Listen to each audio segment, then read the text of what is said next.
Hi, I'm Alex. Welcome to Youth Affirming Youth.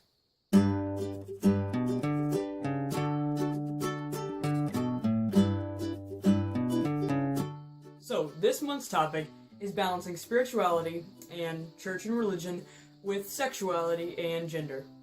So in my last video, which there will be a link to down below, I talked about how difficult religion had been in the past for me with my gender identity. That religion being LDS, Mormon. And being in a church where any other sexual orientation besides strictly heterosexual and any other gender identity besides the one that you were born with, the doctors assigned to you and put on your birth certificate, having anything that deviated from that was not considered acceptable. One, you really didn't talk about it that much in church, and also if you came out as having a sexual orientation other than heterosexual, or a gender identity other than the one you were assigned at birth, you weren't treated very fairly, and you weren't treated with open, loving arms. And so growing up in that environment and knowing that I was transgender from a very young age, growing up was very stressful for me, being in the church. Lots of very gendered activities were incredibly uncomfortable. I was actually Beehive's president, which for the LDS kids you'll understand what that is. But before my family left the LDS church, I was Beehive's president, so I was serving a leadership role in the young women's organization, and look at me now. Being comforting and providing guidance and love and support in a female-to-female support role was really difficult for me, because yes, sure, I can show you comfort and support, but not from one female to another, because the support you're going to be getting is not going to be coming from a female. I am not a female. I was not a female when I was in the church. But I had to portray myself that way because that was how everybody else already saw me. And so I did my job to the best of my abilities. I wanted to fulfill my calling, but that was very difficult for me because I really wanted to be in the young men's organization. I wanted to be wearing a suit and tie to church. And so balancing my gender identity with my spirituality was not an option at that point. It was not happening. In part because I hadn't even come out yet. That's how unsafe I felt in that environment, that I couldn't even tell my parents or any church leaders about how I felt because I knew that it would cause problems. So one of the things I want to talk about is how I identify and believe not only myself but spiritually right now. I identify as a female-to-male transgender. That is my gender identity. I have felt that way since I was really young. So while my gender identity hasn't changed a lot over the years, my spirituality definitely has. A little over 2 years ago, I was a Mormon. Totally 100% believing, very, very religious, very Christian, very spiritual. Since then, I have become none of those things. I do not consider myself to be a spiritual person.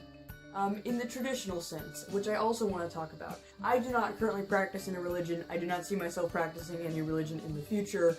I went from a very religious person to a not at all religious person, and that has been a personal journey aside from my gender or sexuality.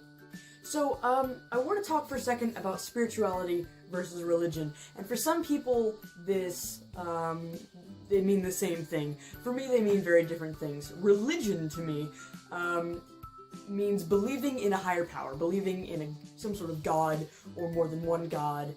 I realize not all religions are monotheistic, but to me, that is a religion, a group of people following and believing a set of rules, a set of standards, sharing very similar beliefs. A religion is a belief system. Now, spirituality, I find to be very different. Some people's spirituality is based on their religion, but for me, spirituality is constantly seeking to look inside yourself, to look deeper, to go beyond surface level, and find out more about yourself and become the best part of humanity that you can be. And so spiritual moments would be when you come to a realization about yourself, or you decide to make a change in your life to better yourself, to become a more productive part of society, and to be a better human. Now, a lot of people find spiritual spirituality and religion to come hand in hand. A lot of people have their spirituality based on their religion, because a lot of religions teach you to become a better person, to help others, to love others, to be kind and caring and good. And I think by looking to better yourself through religion can be very, very spiritual. But for me, I don't feel the need to have a religion to become a better person. I don't think you have to have religion to be a good person. Sure, there are a lot of really good things that I learned from growing up Christian and Mormon. I learned a lot about how to love other people and equality and fairness. I also learned a lot of not so good things. I learned a lot of things about anti-equality and how not to be fair to people. And so I don't think that all parts of religion are good. I don't think all religious people are bad. I am not religious. But this channel, in this video, I want to sort of help people that are still in a religion, specifically those that are still Mormon, and help them balance their religion and their sexuality. And I think one of the biggest things you can do is something that you're doing right now. You're watching this channel. This channel is a fantastic way, along with many other communities that are out there, of bringing two things in your life that may seem difficult to connect and connecting them. When you take two communities that you may be a part of, like a religious organization, and then another community like the LGBT community, that don't have the strongest history of cooperating with one another and having kind feelings, and you try to bring them together, that can be really scary. But I think this channel is one of the great ways that allows you to bring those two things together, because we're not gonna shun you for your religion. We're not gonna mock you. I think one of the most important ways we can balance spirituality and sexuality and gender is finding people within your religion and without your religion who you can talk to and share your feelings with. When you find people that you connect with and you create this network of love and caring and support, it can be a lot easier for you to balance these two things. So I hope you enjoyed my video. If you wanted to find my last video, the link will be below. Be sure to like and subscribe, and the link to our website will also be below. Have an awesome day.